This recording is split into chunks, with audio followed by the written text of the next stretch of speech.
Hello students, कल हम लोग देख रहे थे नॉन कंजर्वेटिव फोर्सेस। वो बीच में ना मोबाइल की स्पेस ख़त्म हो गया था, इसलिए वीडियो थोड़ा ब्रेक हो गई थी बीच में, है ना। चलो पढ़ाते पढ़ाते ब्रेक हो गई थी, अब अपन इसको आगे कंटिन्यू कर लेते हैं। हम लोग देख रहे थे नॉन कंजर्वेटिव की डेफिनेशंस, है ना। तो नॉन कंजर्वेटिव की डेफिनेशन तो पूरी कर ली थी हमने। उसके बाद मैं आपको एक एग्जांपल के थ्रू और कम इन चीज़ों को क्लियर कर रही थी। ठीक है, पेपर में पूछे भी जा सकते हैं, ये सिर्फ एक एग्जाम्पल नहीं है, ये क्वेश्चन समझो इसको। ठीक है, तो हमने क्या कहा था, हमने ये कहा था कि मेरे पास एक वो है ऑब्जेक्ट या कोई पत्थर है, उसको मैंने सरफेस से, है ना, जो ज़मीन है, फ्लोर है, उससे कैपिटल है एच हाइट पर हाथ में पकड़ा हुआ है। ठीक है, तो उस टाइम पर इसकी वेलोसिटी जीरो है। वेलोसिटी जीरो होने की वजह से इसमें सिर्फ पोटेंशियल एनर्जी है, काइनेटिक एनर्जी नहीं है, क्योंकि वेलोसिटी जीरो है। फिर जब मैंने इसको गिराया, मैंने इसको छोड़ दिया, ठीक है, उससे क्या हुआ कि इसकी मैंने दो सिचुएशन बनाई है। एक तो बीच वाली सिचुएशन बनाई है, कहीं बीच में होगा ये रास्ते में, और एक जब ये फ्लोर को हिट करेगा। ठीक है, तो जब ये बीच में कहीं होगा, तो अब यहाँ तो सिर्फ ऊपर जब था, मेरे हाथ में था, तब तक इसके पास केवल कौन सी एनर्जी थी, पोटेंशियल एनर्जी थी, ओनली पोटेंशियल एनर्जी। फिर पोटेंशियल एनर्जी धीरे धीरे कन्वर्ट होगी गिरने के बाद काइनेटिक एनर्जी में, क्योंकि जैसे ये गिरेगा इसमें वेलोसिटी भी आएगी। अब वेलोसिटी कहीं और से नहीं आएगी, ये पोटेंशियल एनर्जी धीरे धीरे कन्वर्ट होगी किसमें, काइनेटिक एनर्जी में। तो इस जगह पर इसके पास पोटेंशियल एनर्जी भी होगी और काइनेटिक एनर्जी भी होगी, दोनों होगी। लेकिन जब ये ग्राउंड को हिट करेगा, उस टाइम पर धीरे धीरे जैसे जैसे अब देखो, जैसे जैसे आप नीचे आ रहे हो, पोटेंशियल एनर्जी तो कम होती जा रही है, क्योंकि वो कन्वर्ट हो रही है काइनेटिक एनर्जी में। और काइनेटिक एनर्जी धीरे धीरे बढ़ती जा रही है, क्योंकि उसको एनर्जी कहाँ से मिल रही है, पोटेंशियल एनर्जी से। तो जब वो हिट करेगा, तो उस टाइम हिट करते टाइम उसके पास केवल काइनेटिक एनर्जी होगी। समझ में आ गई बात आपको। तो हमने कहा था कि ई एच, यानी कि जब ई एच कैपिटल एच हाइट पर है वो, तो उसके पास एच हाइट पर सिर्फ पोटेंशियल एनर्जी होगी, और एच हाइट पर potential energy M G H होती है। काइनेटिक एनर्जी क्या होगी, जीरो होगी। ठीक है, ये तो हो गई पहली सिचुएशन। सेकंड सिचुएशन, यानी कि जब वो फ्लोर से स्मॉल एच हाइट पर है, मतलब बीच में कहीं रास्ते में है। ठीक है, तो उस केस में क्या होगा, तो हम यहाँ लिखेंगे if object is at small h height from floor और सरफेस जो भी आपकी है ना, then this object has potential energy plus kinetic energy, दोनों होगी। क्यों, since potential energy at capital H height, यानी कि ये capital H height will convert into kinetic energy gradually मतलब धीरे धीरे, ऐसा नहीं है एकदम से कन्वर्ट हो जाएगी, धीरे धीरे होगी। तो कैपिटल एच हाइट पर जो पोटेंशियल एनर्जी है that will convert into kinetic energy. इसलिए जब बीच में जब वो कहीं होगा स्मॉल एच हाइट पर, कोई कितनी भी हो सकती है अब ये, वहाँ पर इसके पास काइनेटिक एनर्जी भी होगी और पोटेंशियल एनर्जी भी होगी। ठीक है, इसलिए मैकेनिकल एनर्जी, ठीक है, मैकेनिकल एनर्जी दोनों का सम होती है, देयरफॉर मैकेनिकल एनर्जी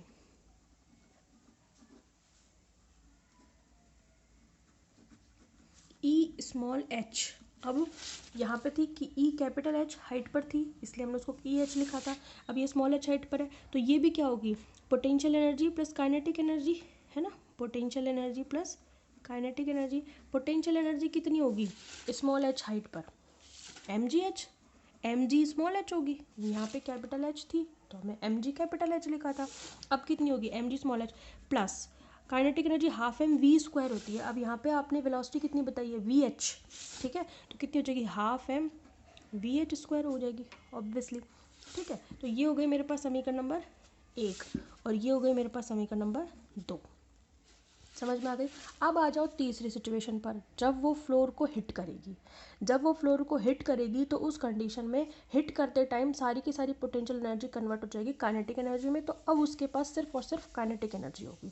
ठीक है, तो हम लिखेंगे नाउ, थर्ड सिचुएशन है, now when object hit on the floor और ग्राउंड या सरफेस कुछ भी लिखो, then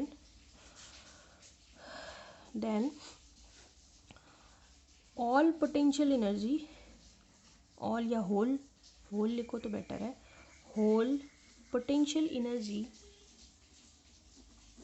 converts into kinetic energy, therefore mechanical energy, therefore mechanical energy, यहाँ पे लिख देना mechanical energy at small H height, ये हो जाएगा mechanical energy at hitting the floor, जब वो हिट कर रही है फ्लोर को, हिटिंग द फ्लोर। समझ में आ गई बात। अब देखो आपका क्या होगा, ई, उसको मैंने ई नॉट कह दिया है ना। अगर आपको दिक्कत आ रही है तो आप इसको ई एफ कह दो, फाइनल, या फ्लोर की कह दो, फ्लोर की मैकेनिकल एनर्जी। ठीक है, ये कितनी हो जाएगी, केवल काइनेटिक एनर्जी होगी, potential energy plus kinetic energy ही होती है मैकेनिकल एनर्जी, लेकिन पोटेंशियल एनर्जी तो जाएगी 0 प्लस हाफ एम, यहाँ पे देखो वेलोसिटी कितनी लिखी है आपने, वी एफ, फाइनल या फ्लोर जो भी कहो आप, वी एफ स्क्वायर।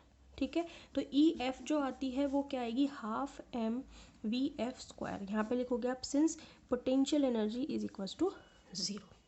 ठीक है, थर्ड आपने क्या कहा था, आपने ये कहा था कि पोटेंशियल एनर्जी और काइनेटिक एनर्जी तो चेंज होती है और हो भी रही है। देखो यहाँ पर पोटेंशियल एनर्जी मैक्सिमम थी, काइनेटिक एनर्जी थी नहीं, दूसरी केस में पोटेंशियल एनर्जी काइनेटिक एनर्जी में कन्वर्ट हो गई, तो बीच वाली सिचुएशन में दोनों थी, पोटेंशियल भी थी काइनेटिक, तो चेंज तो हो रही है। फिर फ्लोर पर जब हिट कर रही थी तो पोटेंशियल गायब हो गई, यानी कि पोटेंशियल कंप्लीटली कन्वर्ट हो गई काइनेटिक में, और बची कौन सी, केवल काइनेटिक एनर्जी। समझ में आ गई। पर आपने ये कहा कि पोटेंशियल और काइनेटिक में तो चेंज होंगे, पर इस तरीके से होंगे कि मैकेनिकल एनर्जी हमेशा कांस्टेंट रहेगी, यानी कि मैकेनिकल एनर्जी से मतलब ये है कि टोटल या sum of kinetic energy and potential energy वो हमेशा कांस्टेंट रहेगा।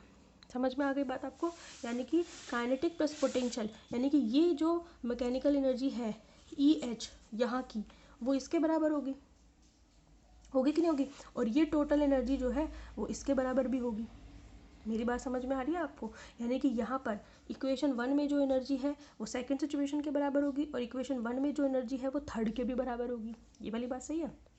तो हम यहाँ लिखेंगे since mechanical energy is always conserved, mechanical energy is always conserved, therefore conserve मतलब therefore E H, capital H height पर जो है वो स्मॉल एच के बराबर होगी, यानी कि यहाँ पर जो है वो ई एच के बराबर होगी। ठीक है, ये हमने कहाँ से लिया है, बाय इक्वेशन 1 एंड 2, दोनों बराबर होनी चाहिए। ये ई एच तो है एच हाइट पर mechanical energy, sum of kinetic plus potential, और इस स्मॉल एच है स्मॉल एच हाइट पर काइनेटिक प्लस पोटेंशियल। ठीक है, ई एच कितनी थी, M G H, M G capital H, और ये कितनी थी, M G small H plus half M V H square. अब आपसे कोई कहे वी एच निकालो, मतलब अननोन तो मेरे पास यही था ना, मुझे नहीं पता था पार्टिकल की वेलोसिटी यहाँ पर कितनी है। भाई मुझे ये पता है कि एच, कैपिटल एच हाइट पर जब मैंने पकड़ा हुआ है तो पत्थर की वेलोसिटी 0 है, इतना मुझे कंफर्म है, लेकिन मुझे नहीं पता रास्ते में इस सिचुएशन पर इसकी वेलोसिटी कितनी थी, या फिर जब इसने ग्राउंड को हिट किया तो कितनी थी। तो यही दोनों चीज़ हम निकालेंगे कि वी एच कितनी है और वी एफ कितनी है। तो वी एच तो कैसे निकलेगी, एच कैपिटल एच हाइट पर पोटेंशियल एनर्जी को स्मॉल एच हाइट पर, पोटेंशियल नहीं मैकेनिकल, दोनों को बराबर कर दो, यानी कि कैपिटल एच हाइट पर mechanical energy will be equal to mechanical energy at small H height. ठीक है, दोनों बराबर हो जाएंगी, क्योंकि मैकेनिकल एनर्जी तो कंजर्व रहती है ना हमेशा, वो चेंज नहीं होनी चाहिए कहीं पर भी। काइनेटिक एनर्जी चेंज हो सकती है, पोटेंशियल एनर्जी चेंज हो सकती है, पर दोनों का सम इस तरीके से होगा कि वो कभी भी टोटल एनर्जी चेंज नहीं होगी। तो मुझे चाहिए, देखो एम एम एम तो कैंसिल हो गए। ठीक है, तो मेरे पास क्या बच गया, देखो यहाँ से मेरे पास क्या बच गया, ये हाफ वी एच स्क्वायर, क्योंकि मुझे वी एच स्क्वायर, क्योंकि मुझे वी एच चाहिए, इज इक्वल टू कितना हो गया, G capital H minus small H, एक इसको एक तरफ रखो, इसको इधर ले आओ, क्योंकि मुझे वी एच दिया।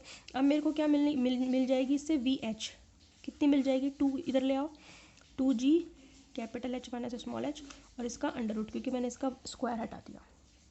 तो ये हो जाएगी velocity of the particle at small H height. ठीक है, तो ये बताएगा this is the velocity of object और particle at small H height. समझ में आ गई। अब मुझे क्या चाहिए, मुझे चाहिए फ्लोर पर वेलोसिटी कितनी होगी। तो उसके लिए मुझे क्या करना पड़ेगा, जो कैपिटल एच हाइट पर मैकेनिकल एनर्जी है उसको इक्वल करना पड़ेगा फ्लोर पर कितनी है, यानी कि थर्ड इक्वेशन में जो हमने निकाली है। समझ में आ गई, दोनों मैकेनिकल एनर्जी बराबर होगी। तो हम लिखेंगे आगे, similarly E capital H will be equals to E F. E capital H क्या है, mechanical energy at capital H height, और ये क्या है, mechanical energy at floor. Floor कह लो है ना, या फिर फाइनल कह लो, कुछ भी कह लो। तो ई एच कितनी है, एम जी एच, और ये कितनी है, केवल यहाँ पर एम वी एफ स्क्वायर। हमने कहा था ना, ऊपर जब होल्ड कर रखा है तो सिर्फ पोटेंशियल एनर्जी थी, और जब ग्राउंड को हिट कर गई तो सिर्फ काइनेटिक एनर्जी थी। तो ये हमने कहाँ से लिखा है, बाय इक्वेशन 1 एंड 3। यही तो है हमारी फर्स्ट और थर्ड क्या है, ये रही। और एच हाइट पर कितनी थी, एम जी एच ही थी। अब मुझे क्या चाहिए, यहाँ से एफ चाहिए, वी एफ चाहिए। एम से एम फिर से कैंसिल हो गया, वी एफ स्क्वायर कितना हो गया, 2g कैपिटल एच हो गया।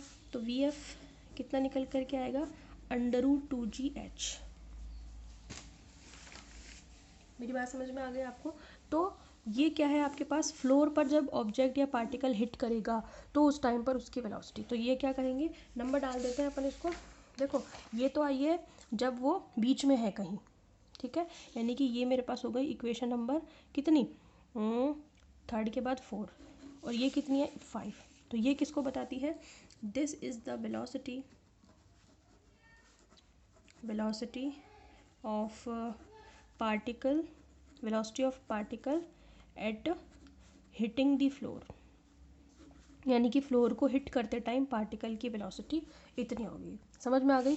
अब आप देखो यहाँ पे जो वी एच लिखा है, मैंने लिखा है √2g, ये हाइट ही तो है। ये कौन सी हाइट है, देखो ना, ये मैंने दिखाई थी आपको, ये बची हुई हाइट।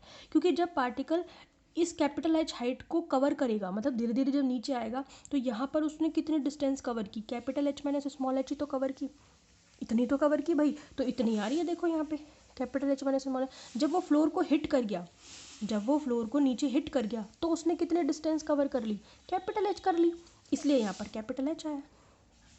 समझ में आ रही है। तो थोड़ा ऐसे कंसेप्ट भी क्लियर होने चाहिए, ताकि फॉर्मूला रटना नहीं पड़े, आपको ध्यान रहे खुद ही। जब आपसे पूछ ले बीच में कहीं, तो इसका मतलब ये देख लो कि उसने कितनी डिस्टेंस कवर कर ली।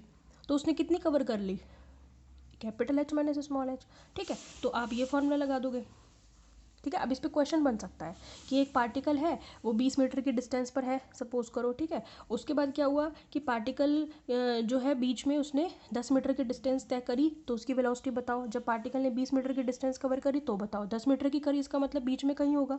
तो आप कहाँ लगाओगे, √2g capital H minus small H. Capital H है 20 और स्मॉल एच है 10, तो 10 ही बची हुई। कवर कितनी कर ली, 10 कर ली ना कवर उसने।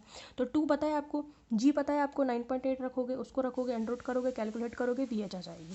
सेम ऐसे ही यहाँ पे अगर वो ग्राउंड को हिट करेगा तो उस टाइम उसने 20 मीटर डिस्टेंस कवर कर चुकी होगी, तो 20 मीटर आप यहाँ रखोगे, तो उसके आपको फाइनल वेलोसिटी आ जाएगी, यानी कि फ्लोर को हिट करेगा तो कितनी होगी, ठीक है। तो ऐसे जो है कंसेप्ट क्लियर होने चाहिए, ठीक है। तो ये हमारा टॉपिक कंप्लीट हो गया है। हमने सारे, इसमें सारे इंपॉर्टेंट है भाई, जो अब तक कराया ना, ये नॉन कंजर्वेटिव, कंजर्वेटिव, उसके बाद ये एग्जाम्पल है ना, ये सारा डेरिवेशन है, ये पूछा जा सकता है एग्जाम में सिचुएशन देख करके। इसी तरीके की सिचुएशन देख करके तो आप डायग्राम बनाओगे, सारी चीज़ें डिस्क्राइब करोगे, समझाओगे, पूरा बताओगे, है ना। वेलोसिटी वो पूछ सकता है कि अगर ऐसी सिचुएशन हो तो velocity of the particle at small H height कितनी होगी। समझ में आ रही है बात आपको। फिर ऐसे ये भी पूछ सकता है आपसे, है ना। और अगर ऐसे डेरिवेशन नहीं पूछेगा तो इस पे बेस्ड क्वेश्चन आएगा। क्वेश्चन कैसे आएगा मैंने आपको बता ही दिया, सिचुएशन दे देगा आपको, कह देगा कि कैपिटल एच हाइट पर पार्टिकल ऐसे ऐसे रखा हुआ है, और जब वो गिर रहा है तो उसने इतनी हाइट कवर कर ली, तो बताओ उसकी वेलोसिटी बीच में कितनी होगी, और हिट करेगी तो कितनी होगी। अब ये बदल सकती है, स्मॉल एच की जगह इंडिकेशन वो कुछ और भी दे सकता है। समझ में आ रही है। तो अगर आपका कंसेप्ट क्लियर है तो वो बस थोड़ी बहुत चीज़ें चेंज करेगा, लेकिन आपको डेरिवेशन में कोई दिक्कत नहीं आएगी, क्योंकि कंसेप्ट नहीं बदलेगा, केवल इंडिकेशन बदलेंगे। मैंने इसको स्मॉल एच कैपिटल एच दिया, वो इसको स्मॉल एच ले लेगा, या इसको कैपिटल एच ले लेगा, ठीक है। तो चीज़ें फिर उसी अकॉर्डिंग चेंज जाएंगी। बाकी ऐसा कम ही होता है, आपको ज़्यादा कंफ्यूज नहीं करते, ठीक है। और न्यूमेरिकल आ जाएगा 10 से ज़्यादा, ठीक है। तो नेक्स्ट वीडियो में हम शुरू करेंगे नेक्स्ट टॉपिक, उसका नाम है the potential energy of a spring. Spring आपने देखी है, सभी ने देखी है, ऐसा तो कोई बच्चा नहीं होगा जिससे स्प्रिंग नहीं देखी, क्योंकि अगर आपने और कहीं स्प्रिंग नहीं देखी तो पेन की स्प्रिंग तो देखी है सभी ने। पेन में भी स्प्रिंग यूज़ होती थी पहले, वो ऐसे वाले जो दबाने वाले पेन आते हैं ना, ऊपर नीचे दबाने वाले पेन आते हैं, अभी भी आते हैं, तो उनमें अंदर देखो आप खोल के, तो सभी ने देखा होगा, उसके अंदर भी स्प्रिंग होती है। वो स्प्रिंग कैसे वर्क करती है, उसमें कितनी पोटेंशियल एनर्जी होगी, कितनी मैकेनिकल एनर्जी होगी, कंजर्व होगी या नहीं होगी, उसको आप देखना, दबाओगे तो आप देखते हो हाथ पर एक फोर्स फील होता है, जब उसको छोड़ दोगे तो फोर्स फील नहीं होता। ठीक है, आप देखो दबाओगे तो फोर्स फील हुआ, तो एकदम झटके से स्प्रिंग ऐसे पीछे जाती है, किसकी वजह से? फोर्स की वजह से। बहुत सारी इंटरेस्टिंग बातें करेंगे कल। Okay, thank you so much.